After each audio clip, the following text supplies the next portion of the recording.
Huawei vient de sortir la montre connectée la plus haut de gamme qu'il n'ait jamais fait, c'est la Huawei Watch Ultimate. Je l'ai en exclusivité depuis plusieurs semaines, je l'ai testé de fond en comble. Dans cette vidéo, je vous dis tout de cette nouvelle montre connectée qui en a dans le ventre. C'est parti!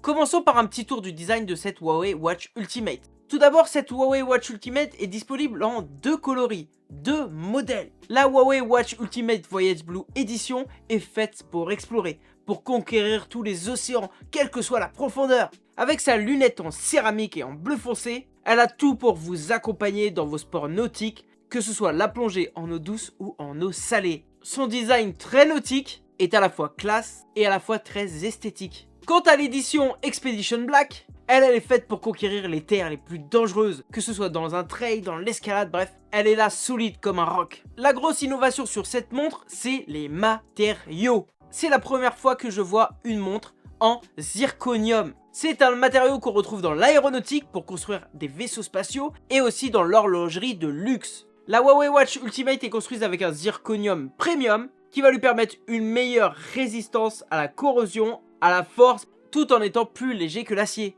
Pour accompagner ce zirconium, on aura un verre en saphir. Ce verre en saphir va protéger un écran AMOLED de 1,5 pouces, de résolution 466 par 466 pixels. C'est un écran LTPO AMOLED qui va permettre un haut taux de rafraîchissement et une grande résolution, ce qui permettra d'afficher un Always On Display sans tuer la batterie. La lunette de cette montre bleue sur mon modèle, que je vous le disais, est en céramique. Elle est en fait en nano microcristalline céramique, qui va utiliser plus de 24 process de technique pour avoir une précision dans la gravure et dans la résistance. Sur le modèle bleu, on retrouvera deux bracelets. Un bracelet en zirconium, qui fait bracelet métallique du coup, mais aussi un bracelet en caoutchouc nitrile hydrogéné. Bref, un bracelet en caoutchouc haut de gamme. Au niveau du modèle noir, on n'aura que ce bracelet en caoutchouc. Au niveau des dimensions, on a une montre de 48,5 mm par 48,5 mm avec une épaisseur de 13 mm, un poids approximatif de 76 grammes sans le bracelet. Le bracelet est un bracelet de 22 mm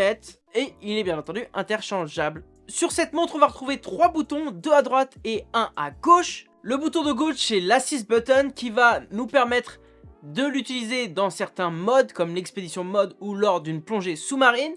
Le bouton en haut à droite va être le bouton couronne rotatif qui va nous permettre de naviguer dans une montre comme on a pu voir sur d'autres Huawei Watch. Et le bouton en bas à droite, c'est le bouton de fonction que l'on va bien entendu pouvoir personnaliser. Ça, on va le voir dans la navigation juste après. Vous l'aurez compris, c'est une montre haut de gamme, que ce soit dans les matériaux, dans les finitions, bref, elle est magnifique. Maintenant, on va parler un petit peu de ses caractéristiques techniques parce que, en plus d'un beau design, elle en a vraiment dans le ventre pour pouvoir aller jusqu'à 100 mètres de profondeur en plongée. Car oui, au niveau des caractéristiques techniques, ces montres sont faites pour vous accompagner un peu partout, que ce soit en montagne, en plongée, en mer, en eau douce, bref, vous allez pouvoir pousser les limites de ce que vous voulez faire avec ces montres. On va le voir après qu'au niveau du sport, on a quelques nouveaux modes comme le mode de plongée qui va vous permettre de mieux gérer voilà, votre activité physique. Mais au niveau des caractéristiques techniques, on en a aussi pas mal. Car oui, la grosse performance de cette montre, c'est d'être résistante jusqu'à 100 mètres en plongée. Et ce n'est pas simplement du 10 ATM parce que vous le savez que l'étanchéité 10 ATM ça veut pas forcément dire jusqu'à 100 mètres parce que ça va dépendre aussi de l'eau, si de l'eau salée etc. Là on a à la fois la certification 10 ATM mais aussi la certification 100 mètres avec des équipements de plongée standard car elle va pouvoir aussi résister à la pression en eau salée, en eau de mer. On va avoir 4 modes de plongée qu'on va explorer tout à l'heure dans la partie sport de cette vidéo et on va avoir plus de 100 sports qu'on va retrouver un petit peu plus classiques qu'on va avoir dans les montres un peu plus classiques de chez Huawei. On a aussi un nouveau Expedition Mode pour voilà, les sports et le mode d'expédition sur Terre. Pour l'instant, il n'est pas sur la mise à jour que j'ai. J'espère qu'il arrivera avant la sortie de la montre. Mais ne vous inquiétez pas, je vous ferai peut-être une autre vidéo sur cette expédition de mode si j'ai pas pu le caler dans cette vidéo. Au-delà de ça, on va avoir beaucoup de capteurs de santé haut de gamme comme un ECG, une détection de la souplesse artérielle, bien entendu un cardiofréquence-mètre, un capteur de SPO2, capteur de stress, capteur de sommeil. Tout ça avec 14 jours d'autonomie et une charge rapide, 60 minutes pour charger la montre entièrement. La montre aura aussi un microphone et un haut-parleur, ce qui vous permettra de répondre aux appels directement dessus. Bon, peut-être pas à 100 mètres de profondeur en plongée, mais dans la vie de tous les jours. Car oui, ce qui est vraiment top avec cette montre, c'est qu'elle a un design très beau et une résistance très haute pour pouvoir à la fois avoir une montre belle au quotidien et une montre performante pour les sports les plus extrêmes. Elle sera compatible Bluetooth 5.2 et aura bien entendu un système de GPS dual band à 5 constellations. Voilà pour les caractéristiques techniques. Maintenant passons à la prise en main de la montre avec bien entendu la partie smart. Regardons un petit peu la navigation dans cette sublime, très belle montre, cette Huawei Watch Ultimate. Lorsqu'on va swiper de haut en bas, on va arriver sur notre menu des raccourcis. On connaît très bien ce menu des raccourcis car on va être vraiment sur un OS qui est semblable à ce qu'on va trouver sur les autres Huawei Watch. Donc sur ce menu des raccourcis, on va pouvoir aller accéder aux paramètres, on va pouvoir mettre le mode sommeil lorsqu'on a envie d'aller dormir, mettre ne pas déranger lorsqu'on est en réunion, etc. etc. Lorsqu'on va swiper de bas en haut, là on va arriver sur les notifications.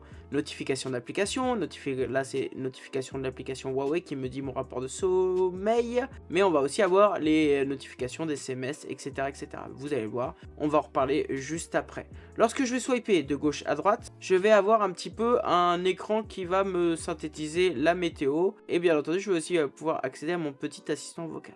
Lorsque je vais swiper de droite à gauche, je vais avoir mes différents widgets, avec mon widget de rythme cardiaque, mon widget de la SPO2, mon tableau des pas que j'ai fait sur la journée, des minutes d'activité, etc., etc. Puis je vais avoir ma petite météo. Ensuite, j'aurai mon cycle lunaire, mon sommeil, etc., etc.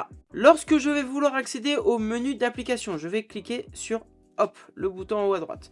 Ce bouton en haut à droite, c'est un bouton rotating. C'est un bouton, une couronne rotative, c'est-à-dire que je vais pouvoir zoomer, dézoomer en fonction des applications, ce qui va me permettre du coup d'avoir une navigation un peu plus soutenue. C'est aussi le bouton qui permet d'allumer et d'éteindre la montre lorsqu'on va faire une longue pression. Mais dans tous les cas, là je suis dans mon menu d'application, je vais pouvoir du coup surfer comme ça, zoomer, dézoomer comme ça, ou bien entendu utiliser ma petite couronne rotative. Donc là je vais avoir mes différentes applications qu'on va voir ensemble, hein, que ce soit des applications de sport, des applications pour avoir mes notifications, mes messages, mes contacts pour pouvoir appeler, etc., etc. Le bouton en bas à droite va être le bouton de fonction qu'on va pouvoir paramétrer un peu comme on veut, hein. On verra, on va pouvoir le customiser sur l'application.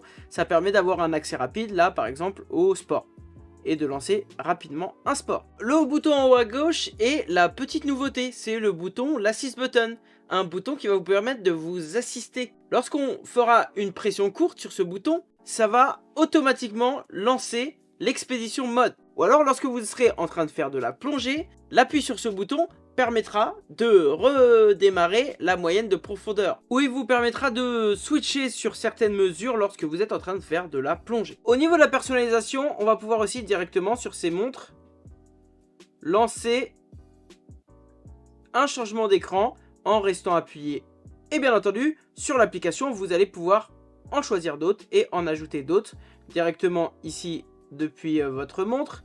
Mais vous allez pouvoir aussi le faire directement depuis l'application en chargeant plus sur votre montre. Une fois que vous avez choisi le cadran que vous voulez, soit vous pouvez sélectionner directement, soit vous allez pouvoir bien entendu, ici avec la petite roue crantée, gérer un petit peu plus le style. Moi j'aime beaucoup le premier, donc on va garder le premier. Parlons maintenant des notifications. Vous l'avez vu, lorsqu'on va switcher vers le bas, vous allez pouvoir recevoir des notifications. Notifications d'applications qui vont vous permettre d'avoir des notifications que vous aurez au préalablement choisies depuis votre application. Car oui, sur l'application, vous allez pouvoir sélectionner quelles applications seront capables de vous envoyer des notifications. Qu'en est-il maintenant des notifications de SMS? Les SMS, si vous avez un téléphone Android, vous allez avoir une option en plus que sur iPhone, c'est-à-dire que lorsque vous allez recevoir un SMS, vous allez pouvoir sélectionner des réponses rapides. Ici, oui, ok, merci, envoyer un emoji, non merci, super, d'accord, j'arrive bientôt, etc., etc. Ces réponses rapides vous permettront du coup directement de répondre par SMS avec un message prédéfini à votre interlocuteur qui vous a envoyé un message. Vous allez pouvoir aussi personnaliser ces réponses rapides directement via l'application, où vous allez pouvoir par exemple mettre je te rappelle plus tard, je suis en réunion, si vous avez souvent une réunion, etc. etc. pour du coup cliquer et l'envoyer directement. Pour ce qui est des appels maintenant, vous allez pouvoir recevoir des appels et aussi émettre des appels directement. Soit vous allez pouvoir aller voir votre historique d'appels, soit vous allez pouvoir directement aller dans vos contacts ici, et là vous allez pouvoir via l'application ajouter des contacts qui vont apparaître ici. Vous allez pouvoir recevoir des appels et émettre des appels, bien entendu, depuis ici, contact, en appuyant sur vos contacts. Lorsque vous allez écouter des musiques, vous allez pouvoir du coup les sortir directement sur la montre, avec un son qui sort directement sur la montre, ou vous allez pouvoir directement aller ici, dans Canal Audio, pour ajouter des écouteurs. Écouter les musiques. De même, vous allez pouvoir écouter, bien entendu, les musiques stockées sur la montre directement, mais vous allez pouvoir aussi simplement faire du contrôle de musique via le téléphone. Cette option, elle est paramétrable directement sur l'application. Au niveau des autres applications smart, vous allez retrouver bien entendu la lampe torche qui va vous permettre d'éclairer via votre montre un endroit. Vous allez retrouver chronomètre, minuteur et timer. Vous aurez aussi la possibilité de faire sonner votre téléphone. Vous aurez la possibilité aussi d'ajouter des cartes. Mais malheureusement, lorsqu'on va aller sur Huawei Santé, on verra que ces cartes ne sont pas encore disponibles en France. Vous allez pouvoir ajouter un agenda. Vous allez pouvoir après aussi utiliser des applications un peu tierces comme Petal Maps et d'autres applications tierces que vous allez pouvoir directement télécharger sur l'application. Car oui, sur l'application Huawei, vous allez pouvoir aller dans l'App Gallery et chercher des applications un petit peu tierces pour pouvoir aller un peu plus loin. Comme Caméra Opus qui va vous permettre en gros de faire une remote de la caméra, eSound Music, Radarbot, etc. etc. Météo, le sport, etc. C'est des applications du coup tierces qui vont vous permettre d'avoir quelques petites informations en plus, comme par exemple voilà, Petal Maps qui va vous être un petit peu vous permettre de vous diriger comme une carte. Mais bien entendu, pour ces applications tierces, la plupart, il faut qu'il y ait l'application Petal Maps sur le téléphone et que après vous lancez les deux en même temps pour pouvoir en gros juste retranscrire au niveau des notifications ce qui se passe sur le téléphone, sur la montre. Voilà pour ce qui est de la partie smart. Grosso modo, on est sur une montre avec de très belles finitions haut de gamme, des grosses performances au niveau sport qu'on va parler, et après vraiment au niveau smart on est sur ce que Huawei sait faire, on est sur ce qu'on va trouver sur les autres modèles. Parlons maintenant de la santé. Au niveau de la santé sur cette montre, vous allez pouvoir accéder à vos données de santé directement via les widgets. Après, bien entendu, on verra ce que ça donne sur l'application. Mais vous allez avoir votre rythme cardiaque ici, la SPO2, là vous allez avoir vos cercles d'activité, et si vous allez un peu plus loin, vous allez avoir votre sommeil. À chaque fois, il sera possible, pas forcément via les widgets d'aller voir un peu plus d'informations, mais plus lorsque vous allez aller sur l'application. Par exemple, dans l'application sommeil, là, si je scroll, je vais avoir des informations de sommeil. Pareil, si je vais sur ici, l'application avec les cercles d'activité, je vais pouvoir aller voir mes activités, mon nombre de pas. Hier 12 000, aujourd'hui hop, on est à pas beaucoup, 1800, etc. etc. Ça c'est grosso modo les informations de base de santé. Après vous allez pouvoir aller chercher encore plus de santé via deux applications. L'application ECG qui se trouve ici et l'application pour gérer la détection de souplesse artérielle. Lorsque vous allez lancer un ECG, bien entendu, vous allez mettre la montre hop, sur le poignet. Puis il va falloir bien entendu aller paramétrer l'ECG directement sur l'application. Et après, toucher, tout sera indiqué sur l'application, touchez votre montre pour qu'elle fasse l'ECG. La détection de la souplesse artérielle, elle va se prendre sur différents intervalles de temps. Donc vous aurez directement sur l'application, on va le voir, des données de détection de souplesse artérielle. Ensuite, au niveau des applications de santé, vous aurez aussi la température. La température qui va être prise au poignet. Donc là, si on voit que j'avais 34,8, c'est pas que je suis, que j'ai très froid, c'est que la température au poignet, c'est pas la même que sur la tempe, ou dans l'oreille, ou sous le bras, etc., etc. Donc c'est tout à fait normal. Ensuite, vous aurez bien entendu le stress, le sommeil, la SPO2, bref, tout ce qu'on connaît et qu'on a vu dans les widgets. Et il sera aussi possible d'aller chercher des applications un peu tierces, sur ce qu'on avait vu au niveau des applications tierces pour avoir voilà, d'autres petites applications de santé comme un suivi d'hydratation, avec un suivi du réveil, une mesure du poids, etc., etc. Grosso modo, on est sur ce qu'on connaît au niveau de la santé, c'est surtout au niveau du sport où on va avoir des nouveautés. Car oui, au niveau des nouveautés de cette montre, ça va être la partie sport. On en a parlé durant la partie fiche technique de cette vidéo. On va voir des grosses caractéristiques techniques, des grosses résistances qui vont nous permettre d'aller faire de la plongée sans souci. Alors pour lancer une activité physique, on va pouvoir les retrouver ici via mon bouton d'accès rapide, mais sinon on va aller ici lancer une activité physique. Si on va voir la plongée sous-marine, là vous allez pouvoir choisir entre différentes plongées. Plongée récréative, plongée en apnée, et vous allez pouvoir, lorsque vous allez cliquer dessus, choisir si vous avez un niveau de difficulté, si vous avez prendre certains gaz avec vous, choisir la PO2 max que vous voulez, etc., etc., des mesures de sécurité. Lorsque je vais choisir ma plongée, je vais choisir entre eau de mer ou eau douce, et je vais lancer ma plongée. Là, je vais lancer ma plongée, l'écran ne marchera plus, c'est normal, je suis sous l'eau, et je vais avoir la possibilité, du coup, de me déplacer directement avec les boutons. Là, on va avoir toutes les unités de plongée que vous devez connaître si vous êtes plongeur. Je ne connais pas forcément tout, mais on aura aussi la possibilité ici avec le bouton de réinitialiser, par exemple la profondeur moyenne de la montre, on accepte, etc. etc. La profondeur est réinitialisée. C'est comme ça que vous allez pouvoir gérer un petit peu votre plongée, vous allez avoir plein d'outils qui vous permettront d'aller très profond dans tous les cas et d'optimiser votre plongée. Une fois qu'on veut l'arrêter, on appuie sur le bouton du haut et on arrête l'activité. Lorsqu'on va lancer une autre type d'activité, un truc un peu plus lambda, je sais pas, de la randonnée, de la course à pied, etc., etc., si je retrouve ma petite randonnée, je vais pouvoir aussi avoir, bien entendu, le signal GPS, des informations de course, de randonnée, et lorsque je vais aller tout en bas, je vais avoir la possibilité aussi de faire un trajet retour, c'est-à-dire que voilà, ma montre aura pris mon itinéraire que je viens de faire, et je vais pouvoir cliquer sur trajet retour pour revenir sur mes pas, tout en suivant la montre, ce qui est plutôt pratique lorsqu'on va faire de la randonnée, qu'on est perdu, etc., etc. Il faut aussi parler d'une grosse nouveauté qu'on va avoir sur cette montre, que je n'ai pas encore, qui sera dans la mise à jour qui sera faite dans quelques jours, mais vous l'aurez, c'est le nouveau Expedition Mode. Ça va être un mode d'expédition. Ça va être un mode d'expédition, un tout nouveau qui vous permettra de gérer une sortie, que ce soit des sports comme la randonnée, des sports comme le camping, des sports comme du trail, bref, des sports qui vont mettre beaucoup de temps.